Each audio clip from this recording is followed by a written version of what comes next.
Hey, what's up guys? Welcome back here on MCubed. Of course, I am Schmook, and I am here to talk about Star Wars, specifically Episode 4, A New Hope. So if you haven't checked out the rest of the other videos within the Skywalker saga, please do that now. Where we just give a slight little review of these movies that, of course, a lot of people hold very close to their hearts. Eventually, I plan on doing a very deep analysis into each one with my buddy Brad, so, stay tuned for that. But, of course, we're just going to talk a little bit of A New Hope.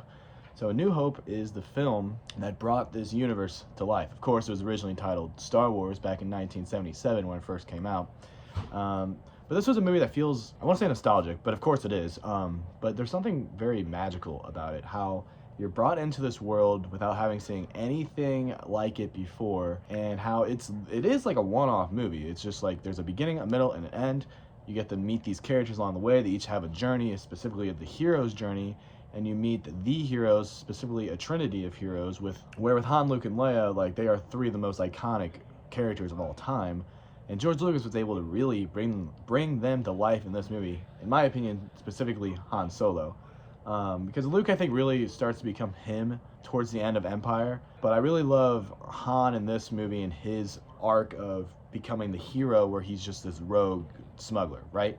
And Leia, of course, is just this very cocky diplomat, where she gets a little bit humbled when her whole planet is wiped out by the Death Star, right? You see their journey and how it all comes together, and you get to see a veteran who's like the person, the mentor of the hero. In this case, Luke Skywalker is the hero of the story, the main protagonist. And Luke is kind of like a whiny little boy, but he goes on this incredible journey, and at the end, he's able to take out the Death Star, and he watches his mentor get murdered right before his eyes. So he has to grow from this little farmer boy into the man he's going to be, which will be one of the greatest Jedi to ever exist. So A New Hope is something just special about it. It's not my favorite Star Wars movie because I don't think it's aged the best out of all of them, but I still think it's just one of those crazy like things that just happened, like George Lucas really struck lightning with this movie.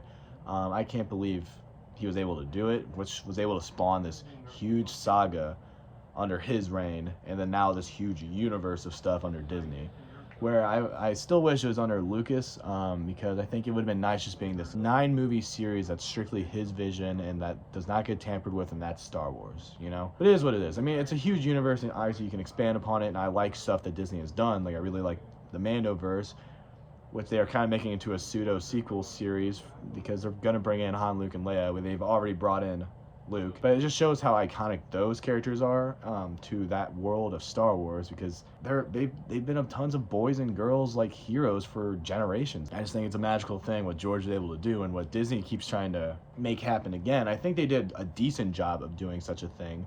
I think they made Rey a very iconic character to a bunch of like little girls out there. Obviously, Poe Dameron's cool, and so is Finn. I think Finn had potential to be that for a lot of people, but I think they kind of ruined him a bit. But we'll see whenever we get to a new film. But of course, we're not talking about the sequels. We'll get there. But of course, with this movie, like, you're introduced to, like, of course, R2-D2 and C-3PO, who are just like these awesome buddy droids who obviously have been through hell and back together because they have incredible banter, even though you don't know a single word that R2-D2 says, but it's great banter, right?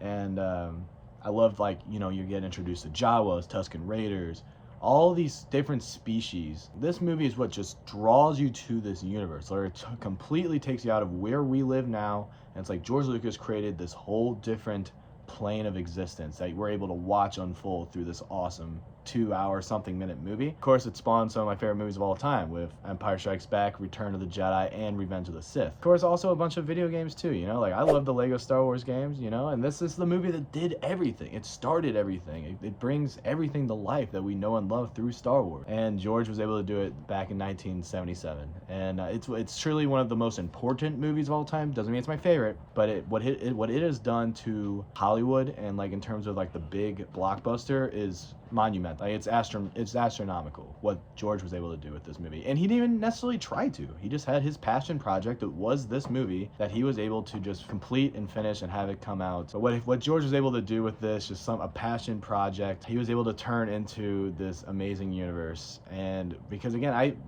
if you watch this movie, I think it completely stands on its own. It feels like just a solo standoffish movie. Of course, with room to grow, but at that moment in time, like there weren't that many movies coming out where you get a bunch of sequels to it. And this movie so happened to have one of the best sequels of all time, especially when the heroes lose, is another powerful thing that George was able to do. Like, he changed the landscape of franchises. Like, he almost created franchises. He didn't, but he made it the big reality of what Hollywood is today. Is that a good or bad thing? I don't know. Some might say no, but at the time, it's a beautiful thing he did. All right, guys, I think that's going to do it here. Of course, this is a take it or skip it, so I'm going to say give it a watch if you have not, because I don't know how you haven't seen A New Hope if you enjoy Star Wars content. But even if you haven't seen A New Hope, this is the one I think you personally should start with, because it's the one that brings you fully into the world of Star Wars and gets the whole idea of what it is. But yeah, guys, this is definitely a take it for me.